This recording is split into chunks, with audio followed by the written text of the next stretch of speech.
Alright, today I want to go through developing a Verilog module to control a 7-segment display.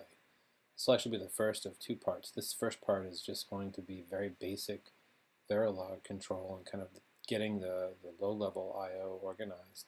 The second video will be about connecting that to the Zinc ARM processors and integrating it as a peripheral and being able to access it from C language. And maybe even a third video we'll try to get it connected to an operating system. But for now, let's go ahead and talk about what needs to happen. So the 7-segment display is one that I created. This is the schematic for it. It's a 7-segment display mounted on a circuit board. There are a series of MOSFETs to control the cathodes. So this is a common cathode 7-segment display. Each one of these cathodes drives one of the digits.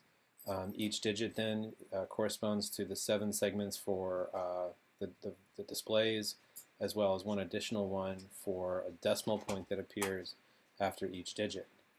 Those are controlled through these A through G and a DP line.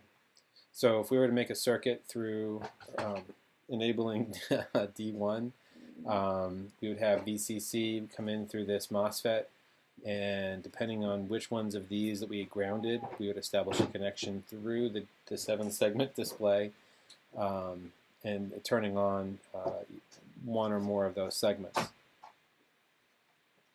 Oh my. The MOSFETs serve the role of managing the current that flows through each digit. If all of these LEDs were on, it could easily overwhelm the current limit of the device. The connectors for each one of these are shown below in the schematic, and they go out to one of these 12-pin PMOD connectors. Digilent uses these throughout many of their designs, and in fact, this 7-segment display I'm using today I designed to be used with one of the Cerabot boards, but it also works perfectly well for the ZedBoard. Of course, both of those are Digilent products.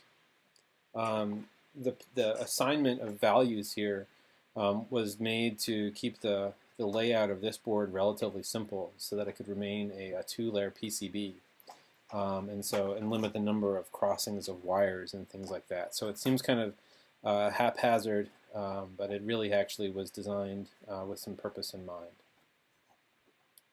Alright, so what I've done is I've recorded what connector corresponds to what segment. So essentially what I have over here is, for instance, this is JA, or this will go into PMOD JA on the ZedBoard, and that corresponds to D1, D2, D, and D5 going down in order, and then coming on the other side, B, G, A, and C.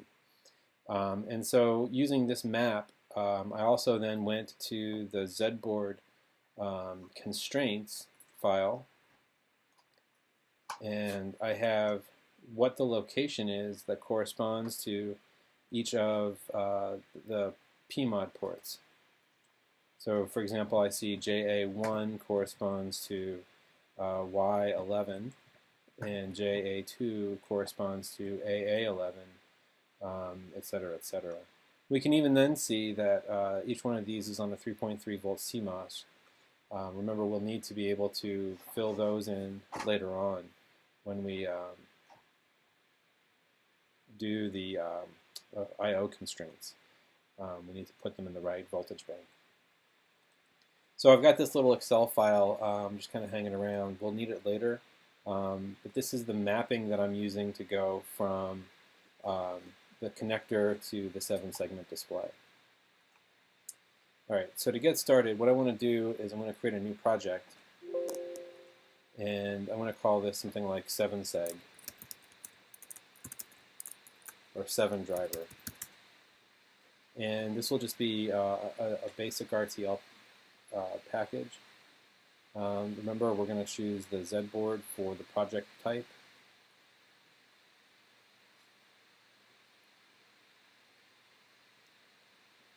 And once we're in, what I want to be able to do here is to create a very basic Verilog module that can essentially drive these low-level pins. And the first one I want to be able to do is I want to be able to create a lookup table that's going to map the pin function to some binary coded decimal value. So for example, if I wanted to display the number 3, then I would want to essentially figure out how to map that 3 into the various segments. And so we're going to call this BCD to 7. And what it's going to do is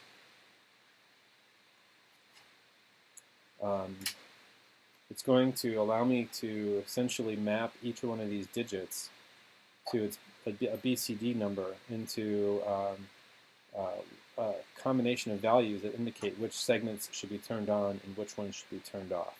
So for example, for the number 1, I know that this is segment A, so I want B, C on, D, E, F, and G to be turned off.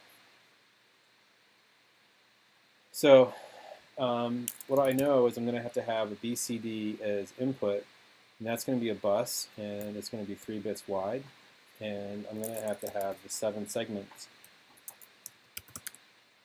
as an output of this module. It's also going to be a bus, and because I have bits, I have A through G, I know that there are, well, 7 segments, and so I need to have 6 through 0. Now, to get the mapping just right, what I've done is I've written a little C program, and I'll post a link to this program on my webpage. But if I run this program under Linux, for example, what it allows me to do is to type in what I think are the letters that correspond to each of the different digits. So for, let me pull up this web page here again, put it side by side. Oops. So, for example, it would appear that the digit 0, let me go back to my schematic here. The digit 0 would have A, B, C, D, E, and F turned on. So if I were to type in the letters A, B, C, D, E, and F, my little program will display what it thinks the output will be, but then it also displays the hex value. And so what I've done is, so we'll add to our Excel spreadsheet out here, and we'll do digits. We'll do 0, 1, 2, 3, 4, 5, 6, 7, 8, 9. And since we're doing, to get 9 or 10 digits, I also need to have space for all 16. We'll turn this into a hexadecimal display as well. And so what this tells me is that if you give me the value 0, the hexadecimal value for that would be 3F. And the same thing would be true for 1, I think is BC. Yep, that looks like 1. And I see that that has hexadecimal value 6. And if I were to do the rest of these, let's see. 2 is A, B, D, E, G. And 3 would be A, B, C, D, G. 4 is F, B, G, C. 5 is A, C, D, F, G. 6 would be A, F, E, D, C, G. Doesn't matter what order you type them in. 7 would be A, B, C. 8 would be all of them, A, B, C, D, E, F, G. 9 would be A, B, C, F, and G.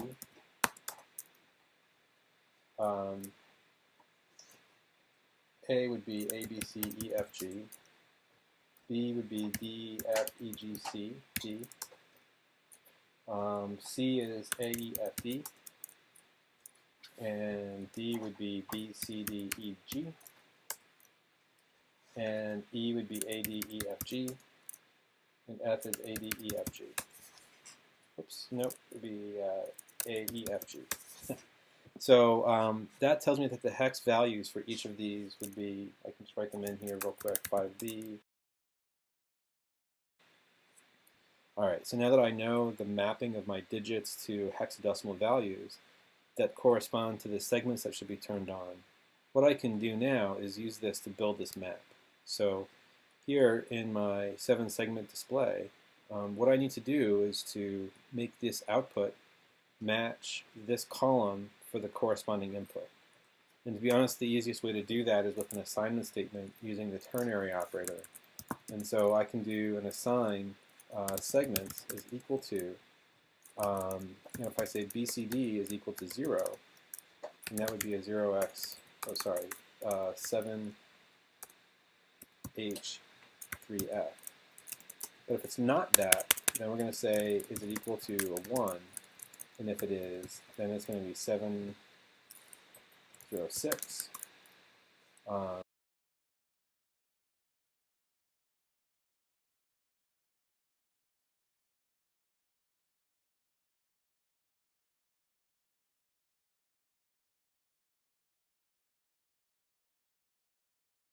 All right, so at this point now we have a mapping, and how Verilog, or how the Xilinx tools will implement this Verilog is up for grabs. For example, it would be kind of natural to turn this into a decoder, but that may not be the best fit for the hardware in the FPGA. Of course, the next thing to do is to simulate this and verify that it works. And so what we'll do here is create a simulation of this particular unit. And to do that, I'm going to create a simulation source and create a file, and this is going to be sim bcd27.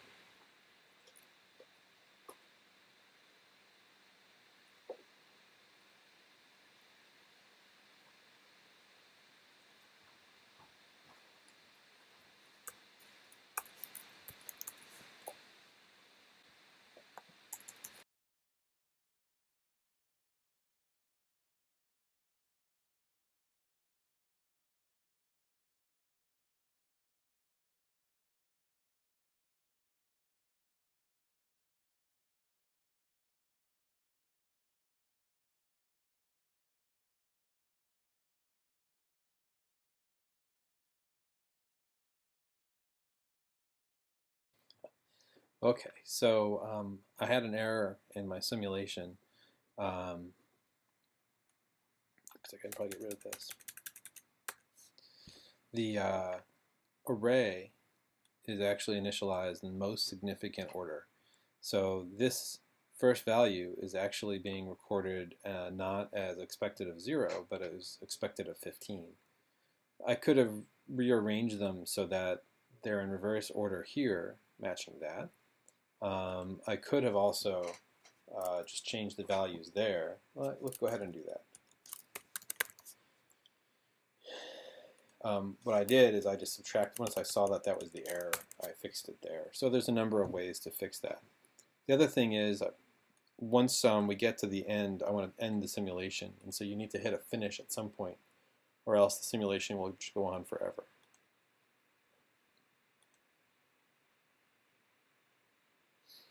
Okay, so we got through a fairly exhaustive test of all of our values. And so at this point, I have some confidence that my lookup table is actually correct. So now that the lookup table is done, the next thing I need to do is make the actual segment driver. So I want to go here and add or create a design source. And this is going to be the 7-segment display itself. And so we're going to call it driver, or give it whatever name we want. And for this very first version, I find it kind of useful to be able to control what goes out to each of the segments, just so that I know that I have the right ports and the right segment names, and everybody's kind of connected the right way. So what I'm going to do is just kind of make almost a dummy driver here and input so that I can just count away and be able to kind of watch the 7-segment go through each of their different values. And so to do that, we're just going to have to first of all bring in an input clock. And then I'm going to just do is use the clock to control which digit is being displayed. So I'm going to right now what I'm going to do is generate a clock counter that I can use as a divider. And it's wide enough that I can divide down the clock, the 100 megahertz clock, to human speed so that I can see the clock tick away. To do that, I'm going to make a 26-bit counter, and I'm going to connect up different bits to or the different bits of the counter to drive different parts of the driver module. And what I want to be able to do then is to map that digit into which anodes need to be turned on. And I can get that value from this BCD to 7 segment display driver. So BCD to 7, actually I can go back to my simulation here. And that's how we instantiate it. So I can copy and paste that into this code. And we're going to be using the digit as our BCD input. And this is going to give me my wire 6:0 segment wire back out. And I know that the bottom 7 wires go to those anodes. So assign anodes 6 through 0 equals segment, and assign anodes of 8 to 7 will just be 0. So the idea here is I'm not again worried about the decimal point, the colon, or the temperature at all, or the degree symbol. The next thing we can do is I need to go through the display to figure out which display needs to be turned on.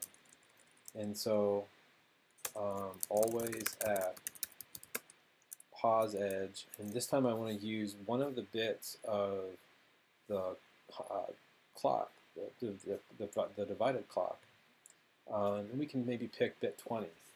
That would be 2 to the 20th is about 1,000,000. So this is going to roll through 100 times a second, which is actually still pretty fast. So if I do always at pause edge of count of 20, that's corresponding to clock divided by 2 to the 20th, about 1,000,000. And in fact, if we want to find out exactly what that is, and I can do that number divided by that number. So it's going to be 954 hertz. I'm sorry, 95.4 hertz clock. Still plenty fast for what we're doing here.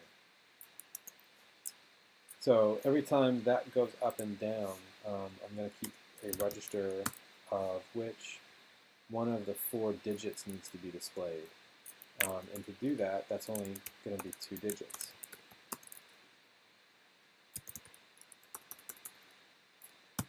So this will be my K count. And K count equals K count plus 1. Now, if I was really carefully paying attention, then I really don't need to have a separate register, right? Because if this thing is going up every time this thing changes, then bit 0 is going to correspond to bit 21 of count. Bit 1 is going to correspond to bit 22 of count. So really, I can get rid of this logic altogether, and I can assign cathodes of 3 to 0 is equal to count of 23 to 22 is equal to 0. And if that's the case, then we're going to make this 4B 001. And otherwise, if count of 23 to 22 is equal to, let's see, 2B of 0. Otherwise, if it's 2B of 1, that's going to be 4B 0010. And if its count is equal to 2B 2 of 4B 0100. And otherwise, it's 4B 100. I'm going to just make one more change here. I'm not a big fan of using these values like that. And so what I'm going to do is make a wire that's the 2 bits long, and that's, we'll call it like K select. And then I can assign K cell to be count 23 to 22. Now I can use this K-cell wire. All I'm doing is just giving this a different name. And that way, if I decide later on to change the source of K-cell, I'm not going to have to change it all over the place. I only have to change it in one spot.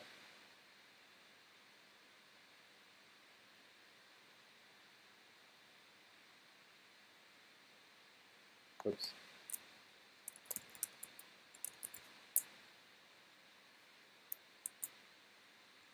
All right, and then cathodes, the rest of the cathodes of 5 and 4, they're just going to be turned off at this point. So if I were to generate this code, I should actually be able to watch it go through. It strobe through all of the cathodes, 4 cathodes, and I should see that several times for each digit. So let's go ahead and make a new simulation. And so to do that, I'm going to edit simulation sets, and I'm going to create a new simulation set. And in simulation 2, we're going to sim driver.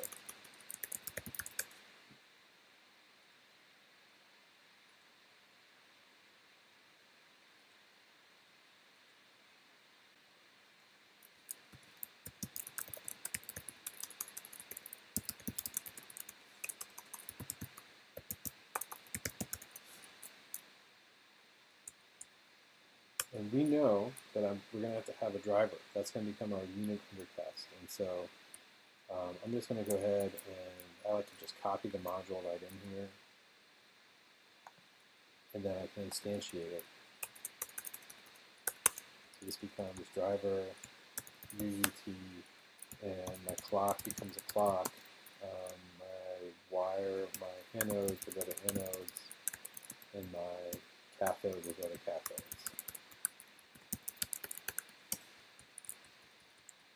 And really, in this simple driver, the only thing that needs to be a register is my clock. And we know how to deal with the clock.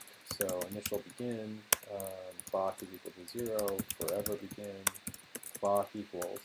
And after, because my time scale here is set for nanoseconds, actually it's not set at all. Let's grab these. We'll set the time scale. And I'm going to set that the time scale here is 5 nanoseconds per tick. And really, I only need to simulate down to the nanoseconds. I'm going to let this simulation run for a little bit, for a long time. So then here, when I delay for 1, this is going to give me a clock that's down for 5 nanoseconds and up for 5 nanoseconds. And that would correspond to a 100 megahertz clock, right? So this will give me the time that we're looking for to verify that the timer is working, and we can actually measure how long things are turned on. And then the other thing we can do is I know that if I'm going for 16 values and they're going to be running for 1 million, I need to run for 16 million clocks. So we'll just run for 17, 1, 2, 3, 1, 2, 3.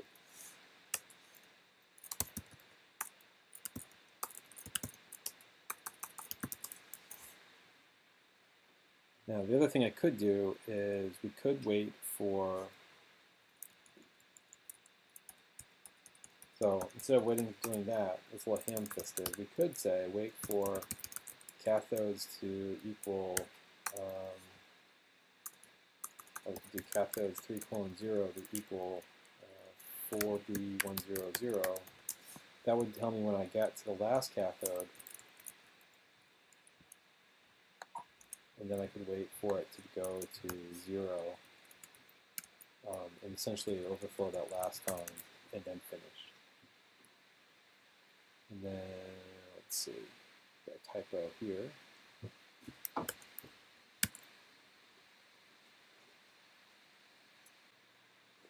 Okay, so the good idea, good intention of doing the simulation has turned into a little bit of a problem. Namely, the delays that are here are just too long to really make an efficient simulation. And so part of what we can do is we can do a parameter for the k-cell count. So let's just call it div, and by default it'll be equal to 22. And what we can do in here is, since this is what's driving our k-cell, it'll be div plus 1 div, and that's going to determine how fast the div clock here on the cathodes increases. So that may have made the simulation run just a little bit longer. So we can do always at pos edge of, let's say, whatever our div is, we're going to go at least 4 times longer. So so that would be count of div plus 3.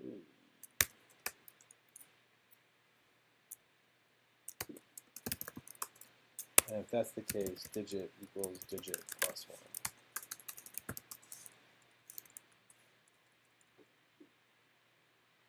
Yeah. All right, so because this is going on, oh, and then we can even make this thing parameterized so that this would go to div plus 3. So whatever our clock divider parameter is by default, it's 22. And that's going to drive everybody else's behavior down here. But because I'm in simulation, I don't want to last that long. It's kind of excessive. And so what we can do is we can instantiate and say here, sorry, pound sign. Okay, so we can now try to run the simulation. I had a syntax error here in the module instantiation.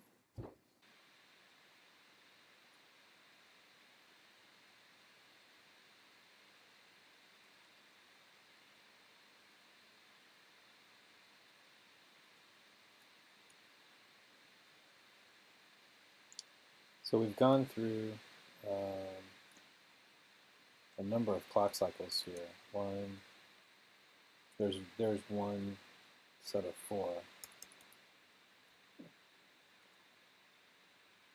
Okay, so if I run a little bit longer, we see that we got all the way out here to 1,275 nanoseconds, and now we can see that the anode's value is going to go ahead and drop. We might actually want to, wait until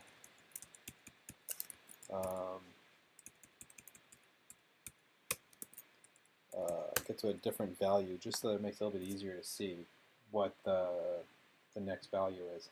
So maybe we can wait here for 66. That would be the beginning of the digit 4. So we'll relaunch our simulation.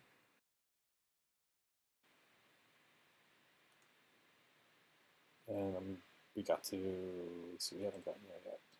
So their time we got to it. And that took us 8,955 nanoseconds to get to the beginning of digit 4. But that meant that we've gone through 4 digits. So in the time it took us to do 4 digits, in fact, we could even go back. If I click on a signal, I can now use the arrow keys and navigate through the display.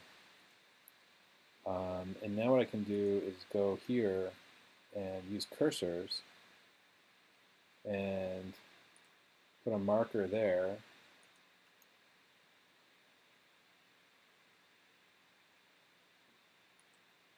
And a marker there, and we see that it took us some time, and I can go into my handy Excel spreadsheet here and do 6.395 minus 3.824669. Of course, we have to do that as our equals.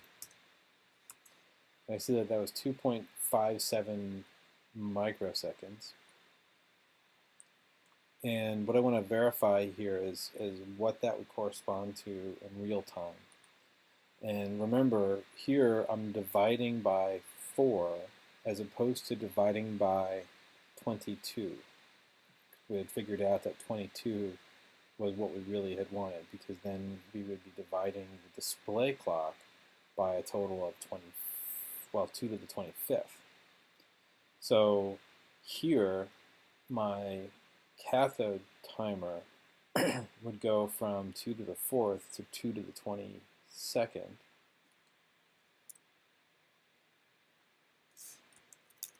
So power 2, 4.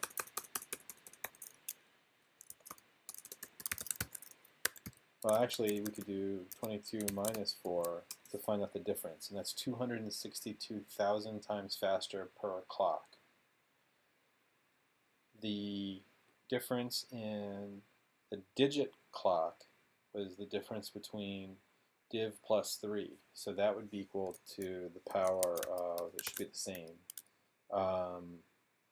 maybe not, 2 to the 25 minus 7. It is the same.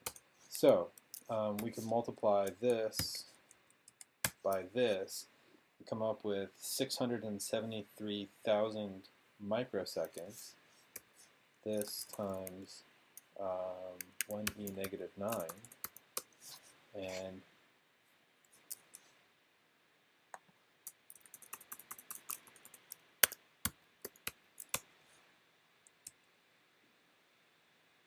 sorry, 1e negative 6 for microseconds. And I find that each digit should be on for about half a second. So I actually maybe want to make this one step larger. So for example, if we said that this was going to be, instead of 22 to 23 from where we are right now, then I should see each digit for 1 second. Yeah, that's pretty fair. So the simulation actually gave me some good information. It was a kind of a pain to run. I'm glad we took the time to do that. So I'm going to go ahead and close the simulation.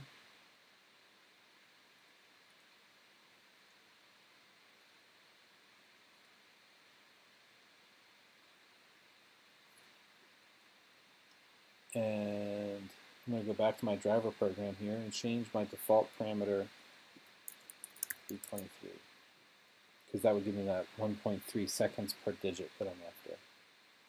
And now everything else here is in terms of the number of digits. So for example, we're going to end up having this be 26 to 0 instead of 25 to 0, and this guy is going to be divided by 26. So if I come back over here, our input clock, our divider, we're actually going to be dividing down by 2 to the 26 now. Should be 1.49 seconds. So, yep, right where we expected it to be then. Okay, great. So this thing should just roll through. I give it a clock, and it's going to drive my anodes and cathodes.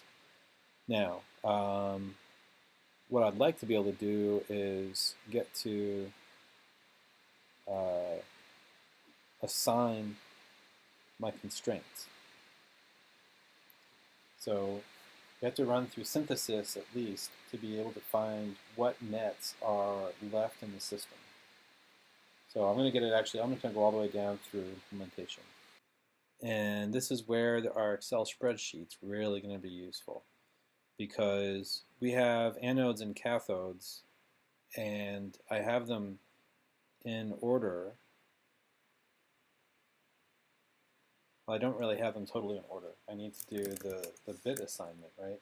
So A is on bit 0, B is on 1, C is on 2, D is on 3, E would be 4, F should be 5, G should be 6, the decimal point should be 7, the colon would be 8. I guess I actually should have one more for the oh, 9 if I actually had it. Okay, these are almost in order. Cathode 0, cathode 1, cathode 2, 3, 4, and 5. So now if I sort my data here,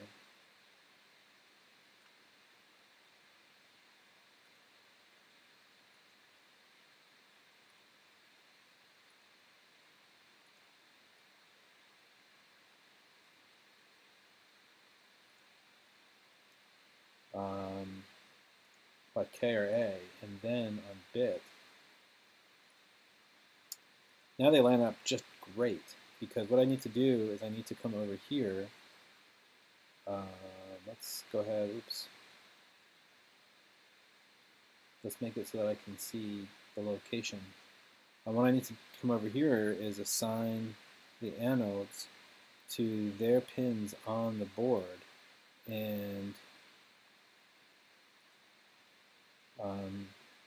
now I don't have the spot for the decimal point. I keep forgetting to put that one in there.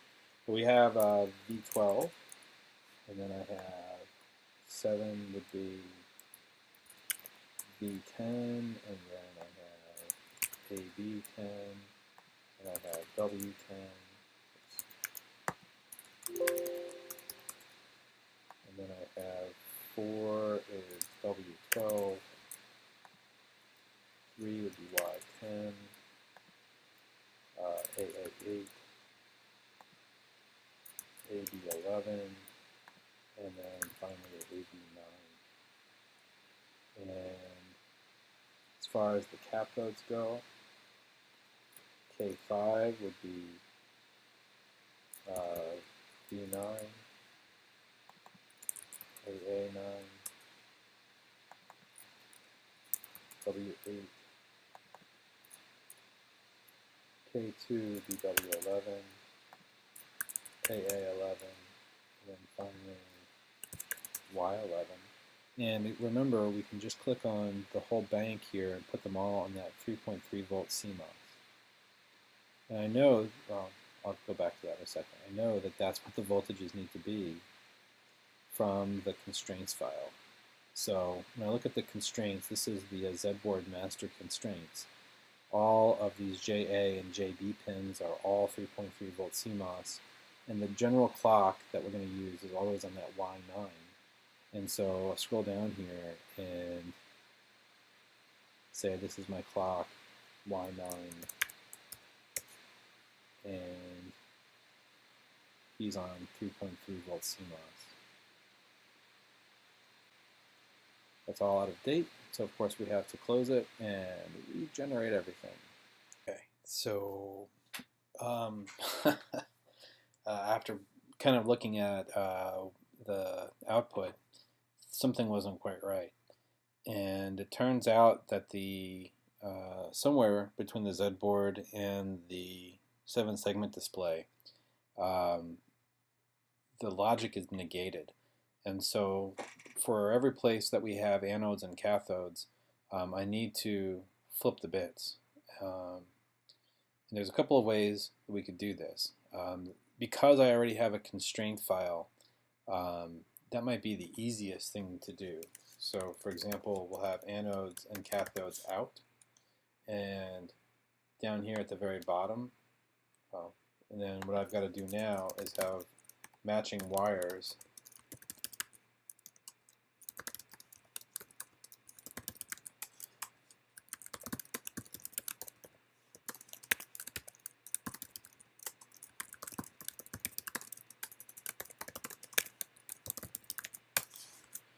So now I have the negated outputs. All right, so in our driver program, we'll just wrap the outputs without changing any of the other logic.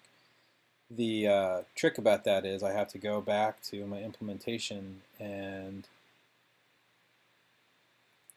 change the constraint files so that the constraints now reference the new names, because they're no longer anodes and cathodes, but rather they're anodes out and cathodes out.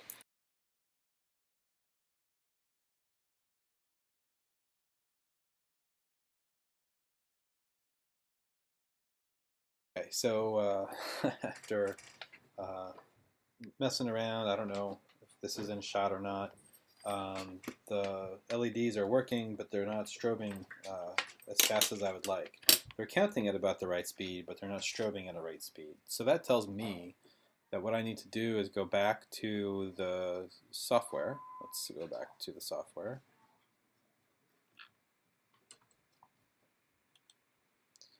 And take a look at the driver.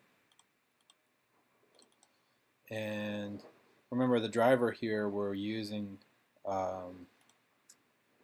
3 bits of difference between the divider, the base divider, and then where the upper count was coming from. Let's make that, say, 5 bits. So we'll make it go 4 times faster. And what that means, I want my divider to be, instead of 23, I want it to be 21. And that means that down here, I need this to be div plus 5. So that should make those go, that's only 2 bits faster. Well, let's make it go, we'll add a little bit more speed here. You know, that's probably what I need to do is do parameter adjust equals 6. And then in here we can do that as parameter adjust. And here would be div plus 1. This would be adjust. There. That way it's all parameter driven and I don't have to change it in one place. So I'm going to go ahead and generate one more time, and I'm going to go ahead and generate one more time, and then we'll see how it works. Alright, so we had it at 20 and 6 for the divider and the adjustment, and it's working. It works great, except that it is just a little bit of a flicker. And so I'm going to go ahead and drop that down one more level, make the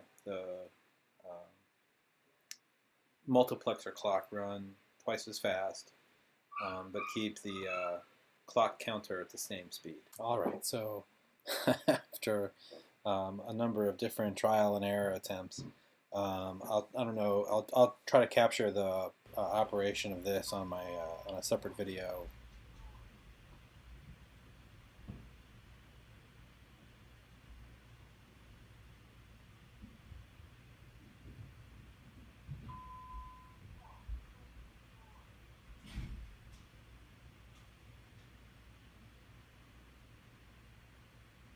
And I'll link it in.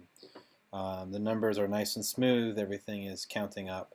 Of course, they're all for the same value because we haven't actually selected one of the digits to drive into our BCD. So this digit here is always just the one digit that we keep counting over and over and over again. So the last thing I'm going to do is modify this to be a proper counter. Right now, our digit is going up through the 4 possible digits. So what we're going to do now is I'm just going to change this to be a 16-bit counter. We're going to go up.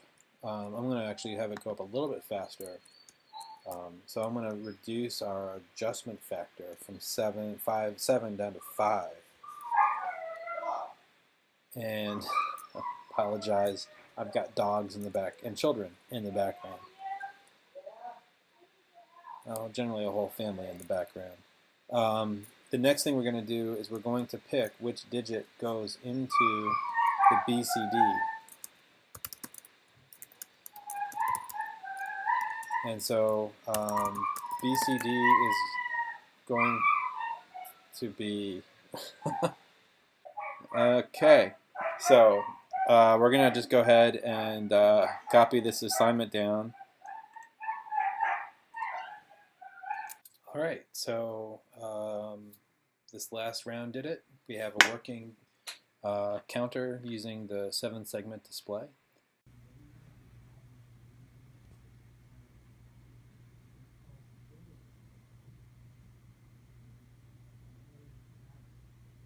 Quite a lot of work for what doesn't seem like a whole lot of a result.